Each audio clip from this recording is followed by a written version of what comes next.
नमस्कार साथियों, एक बार फिर उपस्थित हूँ आपके सामने क्षेत्रीय संगठनों का एक अलग विषय लेकर। आज का अपना जो टॉपिक है वो है यूरोपीय संघ। यूरोपीय संघ जो संगठन है वो लंबा चौड़ा संगठन है, इस कारण से हम एक वीडियो में इसको समाहित करना मुश्किल है, इसलिए इसके लिए 2-3 वीडियो का निर्माण करना होगा। तो आज सबसे पहले हम प्रथम वीडियो में इसके विकास क्रम के बारे में जानेंगे कि इसका विकास क्रम किस प्रकार हुआ, किस प्रकार इस यूरोपीय संघ की स्थापना हुई और इसी विकास क्रम की जो कड़ी है उसमें कौन कौन सी संधियां की गई। तो सबसे पहले चलते हैं विकास क्रम। विकास क्रम में सबसे पहली जो संधि हुई थी वो 1951 में पेरिस की संधि हुई थी। पेरिस की जो संधि हुई थी उस पेरिस की संधि के अंतर्गत यूरोपीय कोयला एवं इस्पात समुदाय की स्थापना की गई थी। पेरिस की संधि द्वारा यूरोपीय कोयला एवं इस्पात समुदाय की स्थापना हुई थी और ये जो पेरिस की संधि थी वो 2002 में समाप्त कर दी गई थी।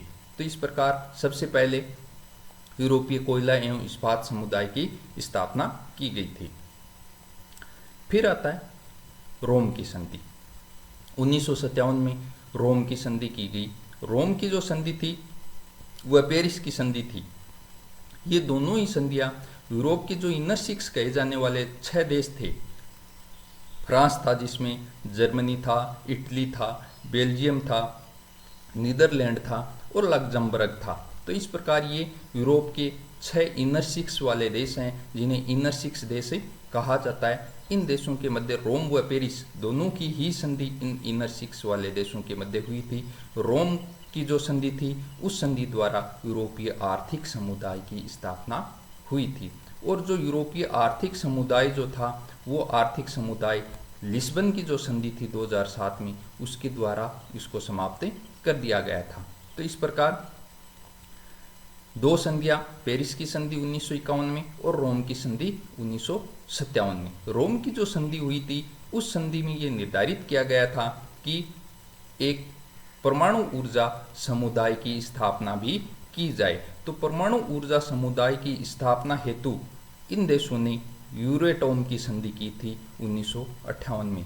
तो 1958 में यूरोटोम की जो संधि थी उस संधि द्वारा यूरोपीय परमाणु ऊर्जा समुदाय की स्थापना की गई थी। फिर 1965 में विले संधि की गई थी। विले संधि के अंतर्गत, जैसा कि इसका नाम है विले संधि, यानी कि विलय होना था। किन किन का विलय हुआ? जो ऊपर 3 संधियों के बारे में हमने पढ़ा है, रोम की संधि, पेरिस की संधि, यूरोटोम संधि। इन तीनों संधियों द्वारा 3 समुदाय की स्थापना की गई थी।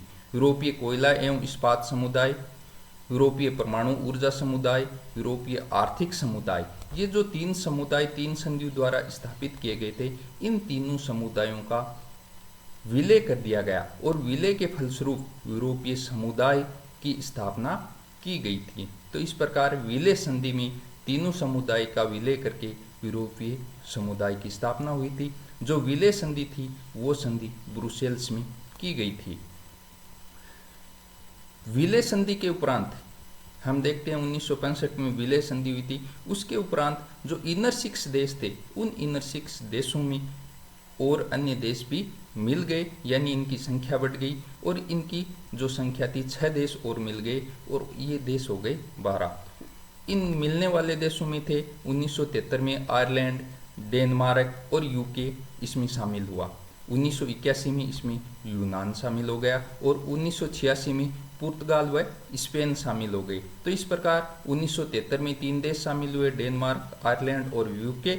1981 में यूनान इसमें शामिल हुआ और 1986 में पुर्तगाल व स्पेन इसमें शामिल हो गए। तो जो इनर सिक्स देश थे अब इनकी संख्या जो थी वो 6 के स्थान पर ये देश हो गए 12। इसके बाद आता है वर्ष 1985। 1985 में एक और संधि हुई जो कि शेंगेन संधि कहलाई। शेंगेन जो संधि थी वो शेंगेन संधि जो यूरोपीय समुदाय जो बना था, समुदाय में अब 6 देश हो गए थे। 6 देश के स्थान पर 12 देश हो गए थे यूरोपीय समुदाय में।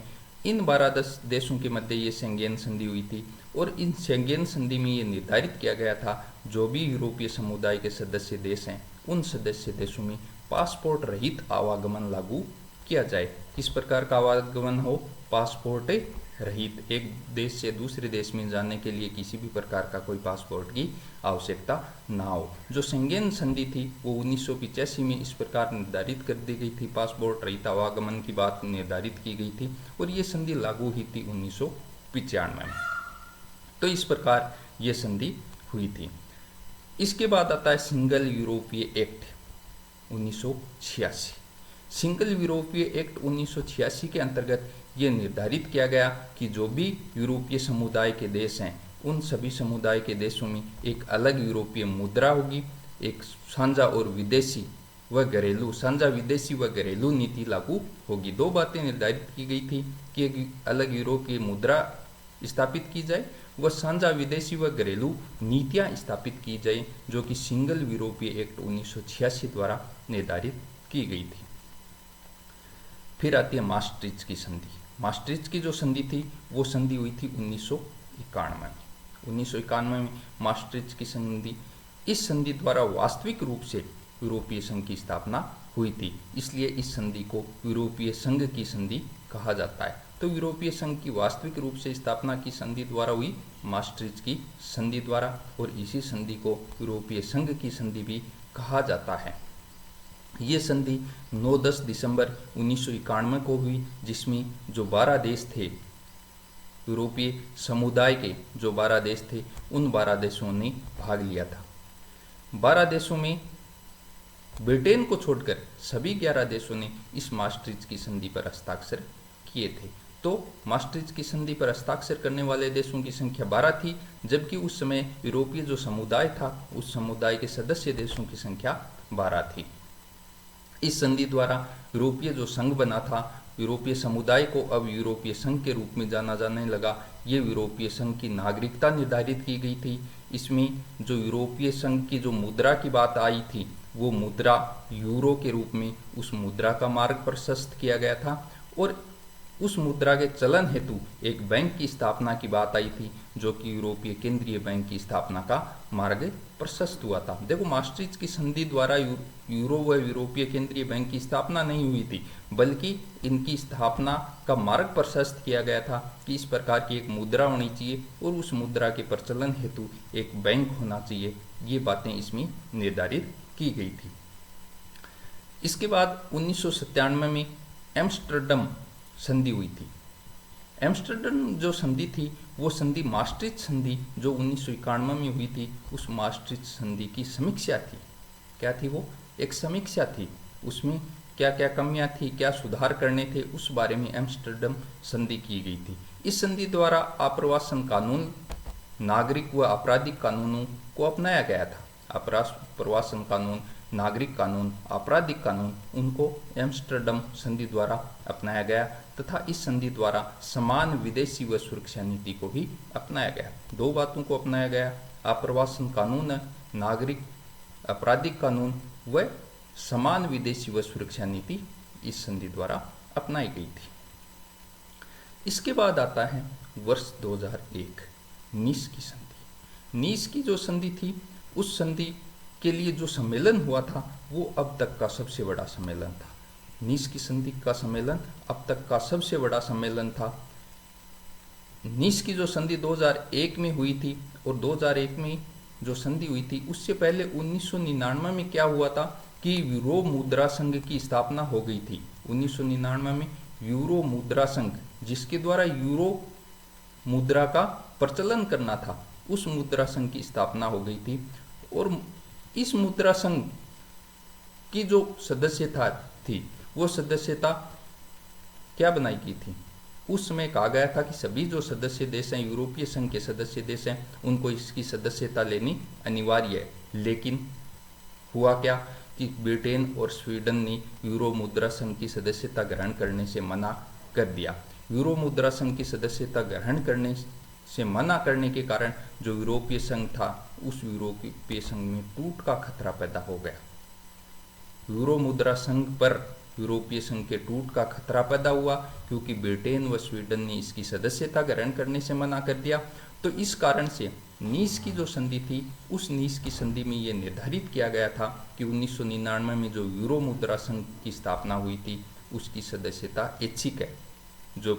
जो भी यूरोपीय संघ के देश हैं वो उसकी सदस्यता ग्रहण करें या न करें वो उनकी इच्छा पर निर्भर है। तो इस कारण से जो यूरोपीय संघ में टूट का खतरा पैदा हुआ था, उस टूट के खतरे को कम किया गया था। वास्तविक रूप से जो नीस की संधि थी उसका उद्देश्य था कि जो मत शक्ति थी उस मत शक्ति को युक्ति संगत पुनर्निर्धारण करना, कि जो मतदान की प्रक्रिया होती है यूरोपीय संघ में, उसमें मत शक्ति को युक्ति संगत पुनर्निर्धारण किया जाए और मतदान प्रक्रिया का सरलीकरण किया जाए। लेकिन नीस की संधि द्वारा ये संभव नहीं हो सका, क्योंकि फ्रांस आदि देशों ने इस पर सहमति नहीं जताने के कारण ये जो मत शक्ति का युक्ति संगत पुनर्निर्धारण व मतदान प्रक्रिया का सरलीकरण जो था वो सरलीकरण संभव नहीं हो सका। तो नीस की जो संधि थी उस संधि में दो बातें की गई कि एक तो 1999 में जो यूरो मुद्रा संघ की स्थापना की गई थी उस यूरो मुद्रा संघ की सदस्यता को ऐच्छिक बनाया गया था, और दूसरी जो मतदान प्रक्रिया थी उस प्रक्रिया का सरलीकरण करना, मत शक्ति को युक्ति संगत पुनर्निर्धारण करना निर्धारित था, जो कि हो नहीं सका। नीस की संधि के बाद 2009 में लिस्बन की संधि हुई। लिस्बन की संधि से पढ़ने से पहले हम इसकी एक थोड़ी सी पृष्ठभूमि के बारे में बात करेंगे कि लिस्बन की संधि किस लिए हुई थी। 2004 में क्या हुआ था कि यूरोपीय संघ का संविधान बनाया गया था। संविधान के मसौदे पर जो 25, अब क्या था 2009 में जो यूरोपीय संघ के सदस्य देश थे उनकी संख्या हो गई थी 25 2004 में। तो 2004 में यूरोपीय जो संघ था उसके संविधान के मसौदे पर हस्ताक्षर किए गए थे, संविधान तैयार किया गया था, संविधान का मसौदा तैयार किया गया था और उस पर 25 सदस्यीय यूरोपीय संघ ने उस पर हस्ताक्षर किए थे। अब क्या होना था कि मसौदे पर हस्ताक्षर 25 सदस्यीय देशों द्वारा करने के बाद जो सदस्य देश थे, सदस्य देशों की संसदों द्वारा इसका अनुमोदन किया जाना था, और इसके लिए 2007 तक की योजना बनाई गई थी कि 2004 का जो संविधान का मसौदा तैयार हुआ है उस पर 2007 तक सभी सदस्य देशों की संसदों द्वारा अनुमोदन करवाया जाना है। तो अनुमोदन की जो प्रक्रिया थी वो सभी सदस्य देशों में चली, और अनुमोदन की प्रक्रिया में क्या हुआ कि वर्ष 2005 में फ्रांस में जनमत संग्रह द्वारा इस संविधान को नकार दिया गया। फ्रांस की जनता ने जनमत संग्रह द्वारा इसी संविधान को नकार दिया।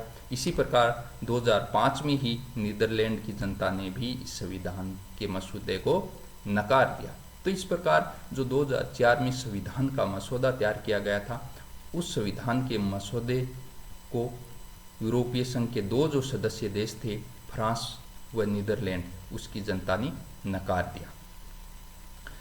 तो संविधान को लागू करने हेतु ये लिस्बन की संधि बुलाई गई थी कि संविधान को लागू किया जाए, इसमें जो भी संशोधन हैं वो संशोधन किए जाएं ताकि सभी देशों की जो संसद है उस संसदों द्वारा इसका अनुमोदन करवाया जा सके।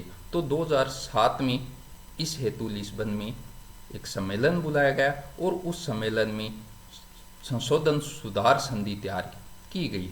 तो लिस्बन में 2007 में संविधान की जो संशोधन सुधार संधि तैयार की गई। 2008 तक जो संशोधित संविधान था उसका सदस्य देशों द्वारा अनुमोदन करवाया जाना निश्चित किया गया कि 2008 तक जो भी देश हैं, जो भी सदस्य देश हैं, उन सदस्य देशों द्वारा इस संविधान का अनुमोदन करवा लिया जाए। और 2009 में जो लिस्बन की संधि जिसको वास्तविक रूप से लागू हुई, इस संशोधित संविधान को लागू कर दिया गया। तो इस प्रकार जो लिस्बन की जो संधि थी वो संविधान से संबंधित थी, जो कि 2009 में लागू हुई थी। तो ये थी यूरोपीय संघ से संबंधित संधियाँ कि कौन कौन सी संधि कब कब हुई। बहुत सी बार परीक्षाओं में प्रश्न इन संधियों का क्रम आ जाता है कि पेरिस की संधि कब, पेरिस की यूरोपीय संघ की स्थापना हेतु संधियों का क्रम बताइए। तो अपने को ध्यान रखना है कि कौन सी संधि किस वर्ष में हुई 1951 में कौन सी हुई, 1957 में कौन सी हुई, 2009 में कौन सी हुई। तो इस प्रकार की जो भी संधियाँ हैं, 1984 में जैसे सेगेन की संधि हुई, तो ये सारी जो संधियाँ हैं उन संधियों का अपने को एक क्रम बना के याद रखना है कि इस प्रकार से ये संधियाँ हुई और इन्हीं संधियों के द्वारा यूरोपीय संघ की स्थापना हुई थी। तो ये था अपना स्थापना से संबंधित टॉपिक, जिसमें स्थापना हेतु किन किन संधियों को किया गया और ये इस संधियों में क्या क्या निर्धारित किया गया। अगले जो वीडियो है उस वीडियो में हम देखेंगे कि इसका मुख्यालय कहाँ है, इसके सदस्य देश कौन कौन से हैं, इन सब की विस्तार से हम चर्चा करेंगे। आज के लिए बस इतना ही। धन्यवाद। जय हिंद। देखते रहिए अपना जो चैनल है political hub for you. Thank you.